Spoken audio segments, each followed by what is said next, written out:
The Creepy Corner presents The Bonny Swan by Colin Adams-Toomey.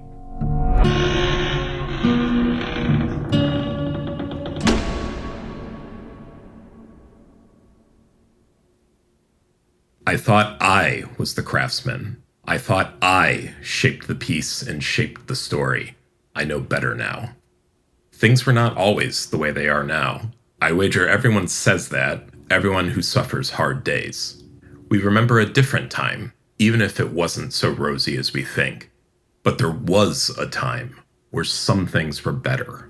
I know that. Those things are gone now. The sickness came to our village, despite all we did to stop it. It carried away the best part of all of our children and the old. Young it took, mostly. Young girls. I used to make fine things.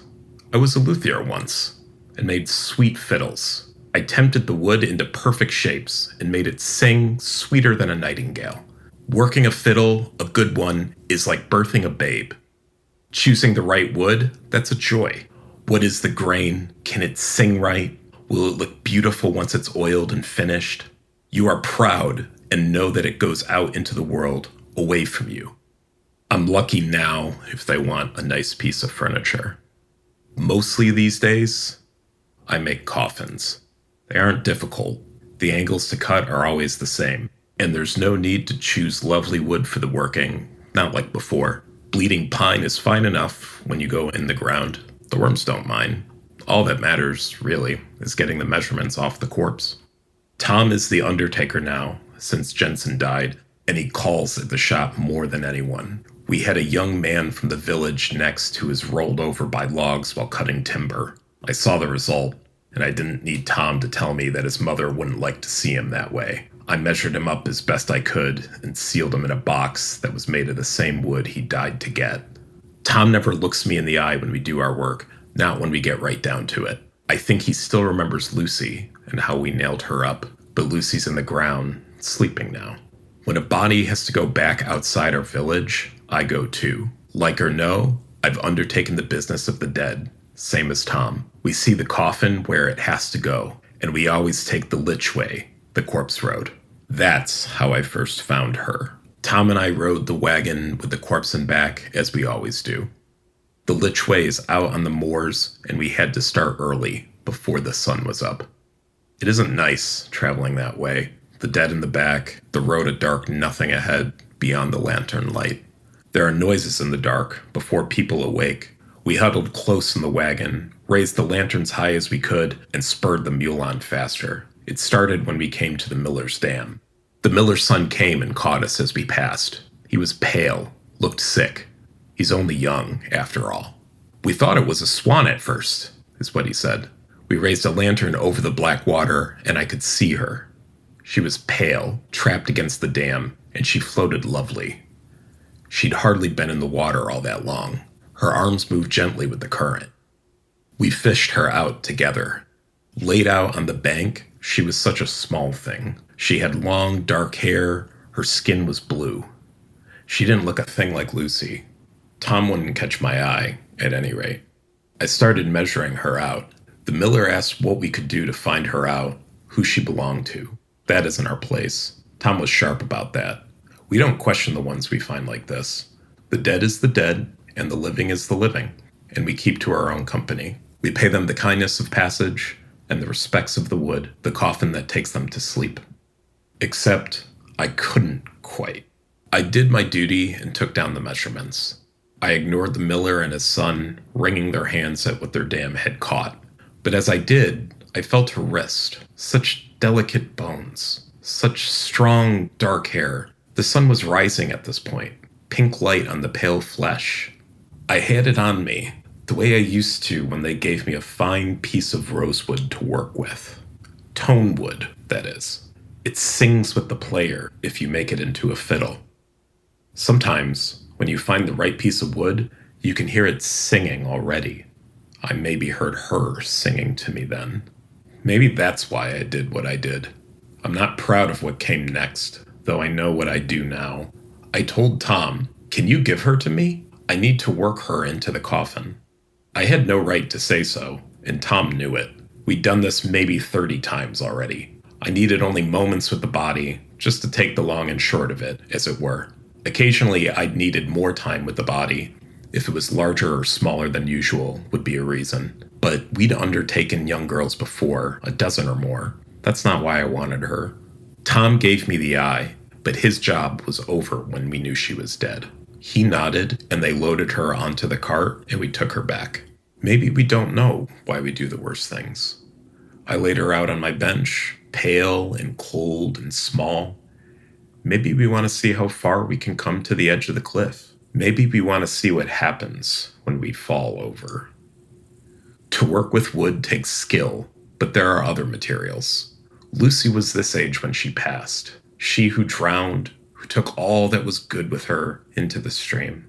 The little ones have no voice. They get lost so easily. No one ever hears them. But not this one.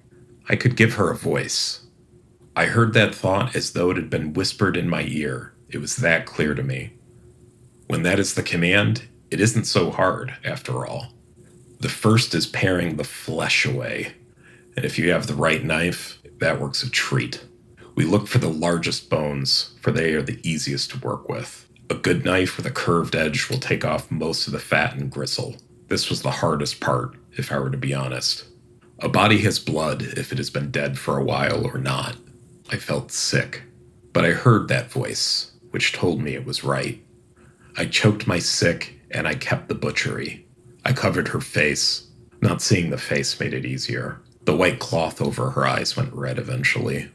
The meat was rotten. She was bloated. That small, cold voice was what guided me to the last. She was not Lucy. She was not. Next was the salt pack, to draw out moisture and to deal with the marrow. Rot would set in otherwise. Bone works like wood. Almost.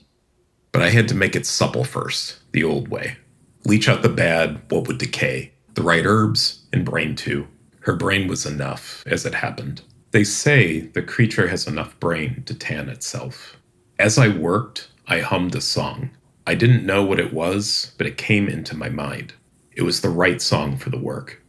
I was grimed to the elbow, and I didn't much like to look at what I was doing, but the song helped. I didn't just make fiddles in the old days. I played a little too. I never played well, but songs would come into my head, sometimes. I slept after the work stopped, and then I dreamed. I dreamed about a little girl drowned in the water. Hands held her down, held me down. I woke choking, with the taste of water and slime in my throat, and the song ringing in my ears.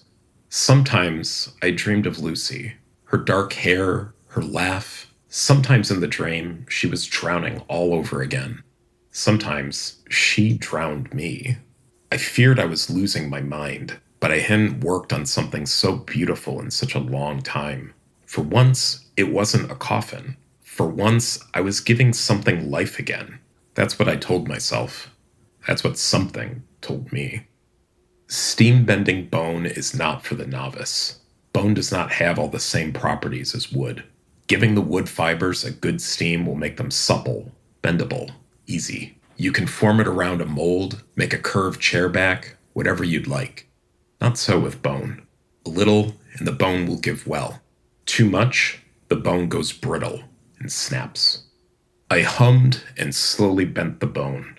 I talked to it a little too, if I'm honest. Talked about what I was doing, even asked permission. Not so strange, considering what I was doing.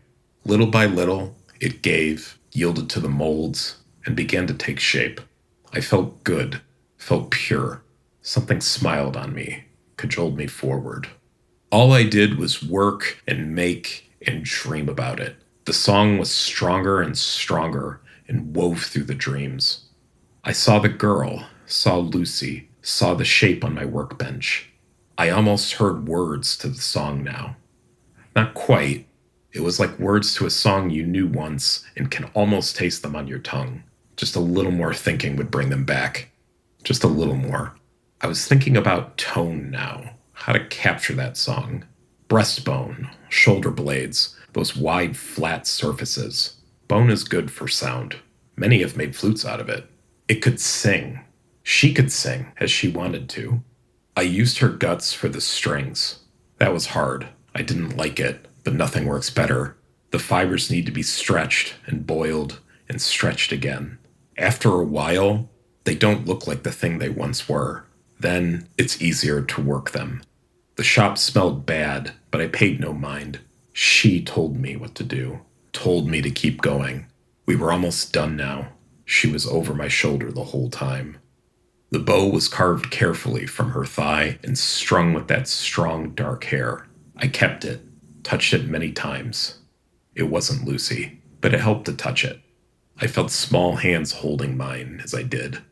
I went out in the moonlit night into the forest. She guided me to the best trees to gather pitch, those same pines I harvested for coffins. They gave me their blood to make rosin for the bow. When I cut the trees to make them bleed, it was like cutting the body. But she was there, whispering, guiding my hand. Tom came to visit. We hadn't seen each other in some time. I knew he would come along. I hurried to cover the things in my shop, to hide my work. I thought, for the first time in a long time, about what it was that I was doing. I felt the hot flush of guilt and shame and worry. He came in and wrinkled his nose at the smell. "How are you, Sean?" he asked. "It's been a long while. I've had no one to share the wagon." "Aye," I replied, "and I'm sorry for that. I've been busy." "Busy with what?" I could see his concern. I'm no fool. He helped with all the burials, and they take a toll. He knew they took a toll on me. "I've been looking to make some fine things again. I've not made a fine piece of work since..." I did not have to finish. Tom knew the last time I had put my hand to Luthier's work, she had taken that desire with her into the stream, too. Tom glanced quickly away from me and walked around the shop. "Times have been hard. We shouldn't have had to work together as we do," he said. "I take them under the ground. You make good things. You should, at least." He smiled a sad smile at me. "We should not ride in the same wagon." "We do what we must," I replied, and I edged back towards my workbench. I did not wish Tom to know, to pity me, to stop me from my work. He did not understand. He had not heard her song. "To serve the dead is a noble thing," I said. "Aye," he replied. He glanced around. "What have you been making?" he asked. "A fiddle." I looked at Tom, and he looked at me. I saw the pity in his eyes. He was there that day, when we fished Lucy out. She had been in the drink long enough that she barely held together. The thing we pulled from the water was so far away from the girl I knew, the girl that was left to me after Jane died. Lucy was a force to be reckoned with, and many had chided me for how I raised her, how I let her run wild. But what was I to do? How could I contain a spirit like that?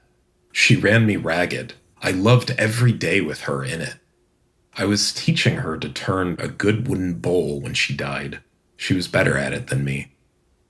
I looked Tom's pity in the face. I heard the whisper in my ear, too. I had once helped to make the best thing in the world, far finer than any wooden treasure, far better than me, should have far outlived me. She died, and the world died with her. But I had something different now. "I came to tell you," he hesitated. "I came to tell you that I was engaged. I hoped you could be in the wedding." I looked at him as a stranger. How could he, my companion in the dead and gray, find happiness? Then I forced a smile and gave him all the blessings. I agreed to whatever he would want. He knew I could play and asked for music. I agreed. I had a fiddle to play, after all. He told me about his young wife Ella and how they met. I forced my voice high and cheery and opened an old bottle of cider to toast the happy couple. As he left, he said, "You should not shun the light, Sean. Our business is grim, to be sure, but it is business, and nothing more. You should have happiness." I thanked him. He did not know what I'd found already. The song on my lips. Our lips. There came a night where the fiddle was ready. There is a quiet joy that no one shares except the craftsman. All the work, all the blood and dust, sweat, it comes together to arrive as a new and beautiful thing in the world. I oiled it with the same lard from the body. I could hardly think of it as a body anymore. She was newborn again, and the fiddle shined. It caught the moonlight through the window in the depth of the bone. She was as pale as the moon itself, and as cold and as beautiful. Holding her to the light, I could see. I'm not a vain man, but I could see it was the finest fiddle I'd ever wrought. The second finest thing I'd ever made. She smiled on me as I turned her this way and that. I was tired, so tired. I could have dropped there on the floor of my shop. But she told me to pick up the bow. I agreed. An instrument like this needs to be played. I set bow to string, and her small fingers grasped it with me. I sighed and relaxed into her arms. And she sang. She sang the story she'd been waiting to sing. The song I'd hummed. The song that had no words until now. It came together, the way the whole thing had come together. I pulled back in horror, and she seized my arm. She would have her say. They all would. I could not stop. I could not stop hearing the music, the screams. Heartbroken, sweat and tears pouring down, I understood. Tom's wedding came soon. The village came out for it. It had been some time since we had something to celebrate. Some time since the bells rang for new life, rather than the ending of it. The young girls picked flowers, and the men went into the woods to cut strong, green limbs for the bower. All the village cooked and cleaned for the happy bride and groom. I prepared too. I walked along the main road into the village. The candles were lit along the sides and cast pretty flashing shadows up into the trees. I could smell the wood smoke and roasting meat. I could hear music from Tom's house, even from out here in the dark. I came in from out of the dark. We came together. I pushed open the door to dancing and song. The table groaned under the weight of the food, and everything was strewn with garlands of white. The music flowed golden over all, mixed with the warm light of the candles. Tom and Ella, his young bride, sat flushed and pink at the top table. When I came in, the candles flickered. A cold breath licked the dancers. Tom saw me, and his face told of the wine he had already drunk. "Come in, Sean," he roared. He had his hand clutched around his bride. I could see where her arm was white where he gripped. "Play us a tune." I took her out, the body I'd wrought. When they saw her, I think they knew this was different. The fiddle was so pale, so cold. No wood looked like that.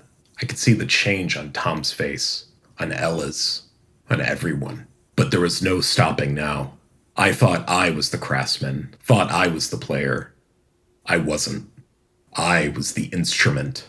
She'd worked me all along, and she'd play me now. I saw that it was so from the start. I tuned the pegs, made of her finger bones. I felt her small hands close around mine, and felt the comfort of that. I lifted the fiddle to my chin, rested my cheek against it, felt her rest her head against mine. I closed my eyes and smiled. I lifted the bow to the strings, and she sang. She sang of lazy days in the hot sun by the banks of the river, gathering flowers, running wild in the trees. She sang of her mother, sang of how the plague changed all that. I could feel it, see it through her eyes. From the tears on the cheeks of the guests, I knew that they could see it too. She sang of how there was no one, not once her mother died, how she lived like a cat in the streets. Though there was one kind man who gave her food, offered her comfort. He took her down to the river, promised all good things. When a hand extends like that, you take it, when you're young and know no better. She sang of unspeakable things, of rough and panting cruelty. Screams lost to the forest where no one heard. She sang of strong hands grasping, dragging to the water, how cold the water was as it lapped over legs, then chest. Of strong hands gripping the throat, forcing the head beneath. Of his face twisted and empty of all things human, wavering through a watery film as life dimmed and sight. His face twisted now, snarling and fearful. His bride flinched away, seeing under the surface for the first time. They all began to join in. All of them, the young girls, so easy to hide in these plague-ridden times. When so many young are taken by sickness, how can you tell which have washed up for some other reason? All of them. The O'Neill girl, the blacksmith's daughter, Lucy, of course. I think maybe I knew, in some way I couldn't admit. He never caught my eye, not when we buried the young girls, not when we buried Lucy. He never would bring her up to me since we buried her, never spoke of her. And he was especially kind, offering me the coffin-making work when any fool could make a coffin. I never allowed myself to question that kindness. He looked me in the eye now, though. His lips pulled back from his teeth, his eyes an animal mix of rage and fear. Same as she saw, who sang now. Same as Lucy saw. Same as they all saw. The chaos broke then, the screams and anger. Candles were overturned, food splattered on the floor. Fire started and roared up the walls. Some lunged for Tom, who had Ella in front of him, hands around her throat, coward animal to the last. Some sought to flee, to hear the song no more. They pulled at the doors. And there they were, come out of the dark to join the festivities. The lost girls, all of them, a dozen or more. Waterlogged and pale, small points of fury in the moonlit night. I had played their tune, and they answered it now. I could not stop, would not. She would have her say. They all would. They walked across the floor as the fires blazed, and people screamed and burned. They paid no heed. They had come to visit the groom. Tom had relaxed his grip in panic and fear, and Ella fled. Lucky girl that she was. Who knows what it could have been for her otherwise, alone with him at night. They came on, all the lost girls. I'd once seen a rat trapped by a hound in the corner of a barn. It scrabbled in panic at the walls, looking for escape when there was none. It bared its teeth in one final hopeless show before the end came. It was much like this for Tom. They circled and pressed in.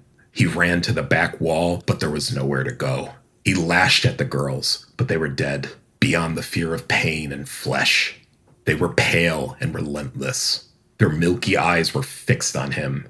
Before they came, Tom caught my eye. I thought of all the dark, lonely rides we'd shared with a corpse in the back of the wagon, huddled together against the night. One time, Lucy was in the back, though he had said nothing, huddled against me all the same. What did he expect from me, looking at me so pitiful? I was the instrument, and the girls would have their say. They closed in, and his screams were high and painful. Those screams sang perfect with the tune she and I were playing. At a wedding, the groom is expected to give of himself in thanks for his good fortune.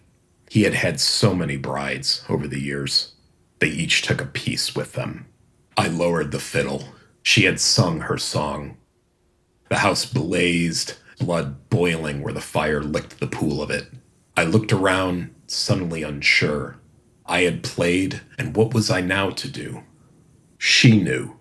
The girl I'd found. The swan trapped by the miller's dam. I had been her instrument, and a good one. She smiled and took my hand. She led me from the inferno of Tom's burning house. I went with her down the path, away from the village. I knew where we were going. I knew her before we got close. I knew her height. Didn't I measure it for the coffin? I knew the tilt of her head, the smile on her face. My Lucy. I could see her beyond the pale, wet skin, beyond the cloudy eyes and lank hair. I saw her different. I saw the dark hair and bouncy curls, the little force that would never stop moving. I saw her lively face, the eyes that read you in moments, the clever hands that would learn far more than mine would ever do. The swan girl put my hand in hers, in Lucy's. Cold it was, but it gripped me with the same force as it ever did. My tears ran into my smile, and I could hardly see, but I knew it was right. Lucy led me to the river, as she'd been led. The river where I'd found the swan, where they'd found Lucy. She pulled me, and there'd been no home since she'd gone.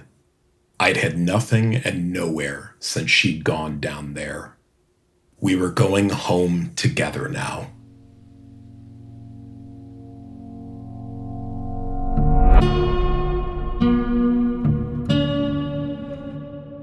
The Bonny Swan was written by Colin Adams-Toomey and narrated by Kyle Dewey. The Creepy Corner is part of the Corner Theater Podcast Network from Straight to the Point Productions. It is creative directed by Annie McGrath and executive produced by Annie McGrath and Marisa Cooksey. Episodes are mixed and edited by Matt Keim.